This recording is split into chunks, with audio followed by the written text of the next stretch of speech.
అందరికీ నమస్కారం అండి. నేను మీ classical expression doctor S. Ushakiran. ఈ యూట్యూబ్ ఛానల్‌లో మళ్ళీ మరొక అంశం మీతో నా మనసులో ఉన్నది పంచుకోవడానికి మళ్ళీ వచ్చానండి. మరి ఒక చిన్న మాట. నేను ఒక సైకాలజిస్ట్ అయితే కాదు, అట్లాగే ఒక డాక్టర్‌ని కూడా కాదు. కాకపోతే డాక్టర్ ఎస్. ఉషాకిరణ్ అంటే నేను క్రియేటివ్ స్కిల్స్ మీద విద్యార్థులు, వాళ్ళ తల్లిదండ్రులు, ఉపాధ్యాయులు ఏ విధంగా పిల్లల్లో క్రియేటివ్ స్కిల్స్ పెంచాలి అనే అంశం మీద పీహెచ్‌డీ చేశాను కాబట్టి డాక్టరేట్ వచ్చింది. Doctor S. ఉషాకిరణ్. ఫస్ట్ కొంతమంది అడిగారు, అందుకని క్లారిఫికేషన్ కోసం చెప్తున్నానండి. నాకు తెలిసిన అంశాలు, నేను విద్యార్థుల్లో నేను పరిశీలించినటువంటి అంశాలు, అవి ఎలా ఉంటే బాగుంటారు విద్యార్థులవని మామూలుగా మన మన వాళ్ళందరూ అంటే యువత అవని మన ఏజ్ వాళ్ళని ఎవరైనా సరే వాళ్ళకి ఉపయోగపడతాయనే ఉద్దేశంతో కొన్ని నాకు తెలిసినవి మీతో పంచుకోవడానికి మరి నా ఛానల్ ద్వారా మీ ముందుకి వచ్చానండి.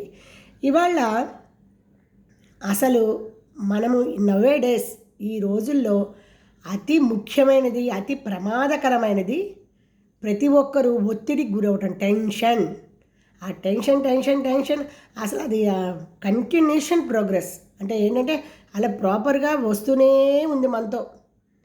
పొద్దున ఉదయం లేచిన దగ్గర నుంచి రాత్రి పడుకోబోయే ముందు వరకు పడుకున్నా కూడా ఆలోచనలతో కూడినటువంటి ఆ టెన్షన్స్ నుంచి మనము కొద్దిగా రిలీఫ్ పొందాలి మన ఆరోగ్యం కోసం, అలాగే మన యొక్క లైఫ్ స్పాన్ పెంచుకోవటం కోసం. విద్యార్థులైతే వాళ్ళు సాధించవలసింది ఎంతో ఉంటుంది. నేటి బాలలే రేపటి పౌరులు కదా.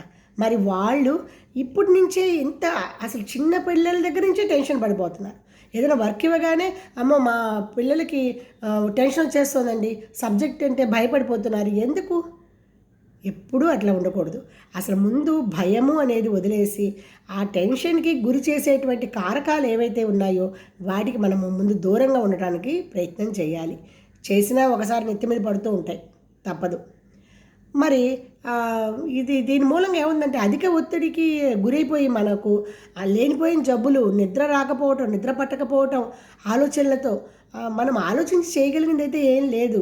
ఎందుకంటే గతం తలుచుకుంటూ ఉంటే వర్తమానం లేదు, భవిష్యత్తు కూడా ఉండదు. కాబట్టి గతంలో జరిగినవి పక్కన పెట్టి అప్పుడు ఎలా చదివాం, అప్పుడు చదివితే ఎందుకు రాలేదు అని దాన్ని బేస్ చేసుకుని మన నిర్ణయం తీసుకోవడానికి వీల్లేదు. గతంలో చదవలేకపోయా ఉన్న ప్రాబ్లమ్స్ కొద్దీ, లేదా ఈ ఒత్తిళ్ళకి ఇంట్లో వాతావరణ పరిస్థితులు, అలాగే మనకి ఆ సబ్జెక్ట్ మీద ఉన్నటువంటి సహజంగా కలిగేటువంటి భయాలు, లేకపోతే టీచర్స్ మీద ఉండేటువంటి భయము, ఆందోళన ఏవైనా అవని వాటిని ముందు మనము అర్థం చేసుకోవడానికి ప్రయత్నం చేయాలి. అలాగే అసలు మొహమాటం లేకుండా ముందు నో చెప్పడం నేర్చుకోవాలి. ఎందుకంటే నో చెప్పలేక చెయ్యలేనంత పని తల మీద వేసుకుని చాలామంది వాటిని క్యారీ ఫార్వర్డ్ చేసుకుంటూ పని చేసుకోలేక, చెప్పిన వాళ్ళకి నో చెప్పలేక చాలా ఇబ్బంది పడుతున్నారు. మన బాధ్యత, విద్యార్థి దశలో బాధ్యత అయితే ఖచ్చితంగా చదువుకోవాల్సిందే, రిజల్ట్ రావాల్సిందే. ఎందుకంటే తల్లిదండ్రులు ఎంతో కష్టపడి పిల్లల్ని విద్యాలయాలకు పంపుతున్నారు. వాళ్ళు చదువుకోకపోయినా తమ పిల్లలు అత్యంత పెద్ద పొజిషన్స్లో వాళ్ళు ఉండాలి, మనం చదువుకోలేదు కదా, మన పిల్లలు చదవాలనే ఆ యొక్క ఆశయంతో వాళ్ళు పంపిస్తున్నారు. అటువంటిప్పుడు విద్యార్థి దశలో మరి చిన్న చిన్న ఆందోళనలు పెట్టుకొని చదవలేమని, అలాగే మనకు అర్థం కాదని అంటే కాదు, అర్థం కాకపోతే అర్థం చేసుకోవడం వరకు ప్రయత్నం చేయటమే, మరోసారి మరలా చెప్పించుకోవడమే. దానికి ఎలా అయితే మనకు అర్థమవుతుందో ఆ పద్ధతిని మనము అవలంబించవలసిందే. కొంతమందికి గుర్తుండదు, వాళ్ళు 4 సార్లు చూడకుండా రాయాలి, చదువుకోవాలి, చూడకుండా రాయాలి. అది వచ్చేంత వరకు మనము దాన్ని ఎలా వస్తే మనకు వస్తుందో దాన్ని సాధించాల్సిందే. అలాగే వాళ్ళు ఒక టైం టేబుల్ వేసుకోవాలి. మనం కూడా అంతే. ఇప్పుడు ఏంటంటే వచ్చే నెల ఏదో ఎల్ఐసి మెచ్యూర్ అవుతుంది, బాండ్ గుర్తే ఉండదు. అప్పుడు ఏం చేయాలి? ఒక చోట రాసుకోవాలి.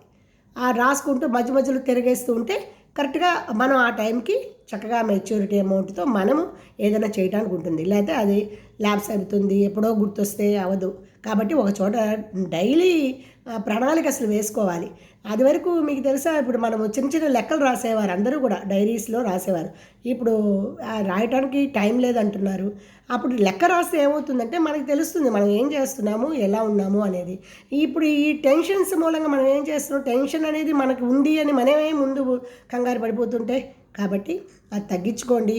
ఆ టెన్షన్ మనకు కలిగించే వాళ్ళకి సాధ్యమైనంతగా దూరంగా ఉండండి. ఒకవేళ మాటల డిస్కషన్స్లో ఎక్కువైపోతున్నాయి అనుకున్నప్పుడు తగ్గి ఉండండి. మనము ఆరోగ్యంగా ఉండాలంటే తగ్గినా పర్వాలా, ఎందుకంటే ఆరోగ్యం ముఖ్యం కాబట్టి. దాని మూలంగా నిద్ర లేకపోవటం మూలంగా రకరకాల జబ్బులు హార్ట్కి సంబంధించావని ఆ నర్వ్స్ మీద అవి పడి మర్నాడు అసలు ఏ పని చేసుకోలేరు. కాబట్టి ముందు ఎంత ప్రాబ్లం వచ్చినా మైండ్లో ఆ ప్రాబ్లమ్ని పక్కన పెట్టుకుంటూ చిరునవ్వు, మెడిటేషన్ అని చెప్తున్నారు. మెడిటేషన్ అనేది మనము చేసే అలవాటు కనుక చక్కగా పొద్దున పూట లేచి ఉంటే అంతకు మించి దీనికి మందే లేదు. చక్కగా మనకి మెడిటేషన్ మూలంగా అన్ని మెంటల్ ఫిజికల్ కూడా మెంటల్, ఎందుకంటే మెంటల్ స్టేటస్ ఎప్పుడైతే బాగుందో ఫిజికల్ స్టేటస్ కూడా మనకి చక్కగా ఉంటుంది, మనం ఏదైనా చేయగలం. కాబట్టి అలాగే ఉదయం వాకింగ్ చేసుకోవచ్చు, వ్యాయామం చేసుకోవచ్చు. మంచి సాంగ్స్, ఎంతమంది మంచి సింగర్స్ ఉన్నారండి, అవన్నీ వినొచ్చు పాటలు. అట్లాగా టెన్షన్గా ఉన్నప్పుడు చక్కగా యువతలకు వచ్చి వినొచ్చు. లేదా మనకి నచ్చినటువంటిది ఒక బుక్ రీడింగో, ఇలాగే మూవీస్ ఏమైనా చూడటం, మంచివి క్లాసిక్ మూవీస్ ఏమైనా, మళ్ళీ అది కూడా టెన్షన్ పడేట్టు వీడు వాడిని చంపేస్తాడో వాడు వీడిని చంపేస్తాడో అలా కాకుండా టెన్షన్ లేని మూవీస్ చూసుకోవచ్చు. ఇట్లా మనం తగ్గించుకుంటే మన ఆరోగ్యం బాగుంటుంది. విద్యార్థులు కూడా వాళ్ళు అనుకున్నది సాధించగలరు. మనం కూడా 10 కాలాల పాటు ప్రశాంతమైనటువంటి వాతావరణంలో ఉంటాము. కాబట్టి నేను వీటికి సంబంధించిన కొన్ని నా మనసుకు తోచినవి నేను రాశానండి. మీకు ఇప్పుడు నేను అవి చూపిస్తాను. ఎందుకంటే నేను అనుకున్నాను ఇలా అవి కొంచెం ఏమైనా ప్రాపర్గా అందరూ వాళ్ళు ఏమైనా దీన్ని ఫాలో అవుతే వాళ్ళకి కొద్దిగా రిలాక్సేషన్ ఉంటుందని. ముందు చెప్పాను కదా, ఆ సరౌండింగ్స్ నుంచి దూరంగా రావటం, దాని గురించి ఆలోచించకపోవటము, ఇట్లా. ఎందుకంటే మనకి అధికమైనటువంటి పనులు ఎత్తిన వేసుకోకుండా ఉండటము, ఇట్లా ఇవన్నీ కూడా చేయాలి. నేను దానికి తగ్గట్టే మీకు నేను ఒక ఇది చూపిస్తున్నాను. నేను రాసుకున్నది పర్సనల్, అది చదువుతున్నానండి, రాసుకున్నాను, మీకోసం చదువుతున్నా. టెన్షన్లు, TENSION, time management in work priorities. మనం ఏ వర్క్ అయితే అనుకున్నామో అది ప్రయారిటీ బట్టి చక్కగా టైం మేనేజ్ చేసుకుంటే బాగుంటుంది. ఈ for escape from unnecessary arguments.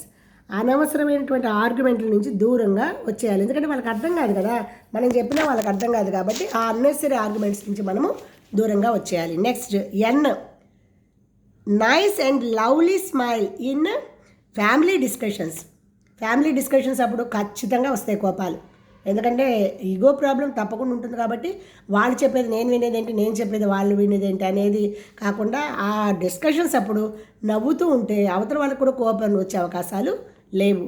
తర్వాత silent behaviour in cold war situations.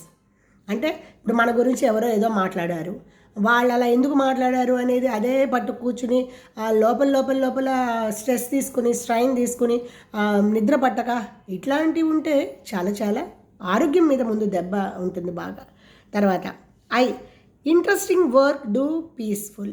మనకి ఇంట్రెస్ట్ అయినటువంటి పని పీస్ఫుల్గా చక్కగా వర్క్ కంప్లీట్ చేసుకోవడం.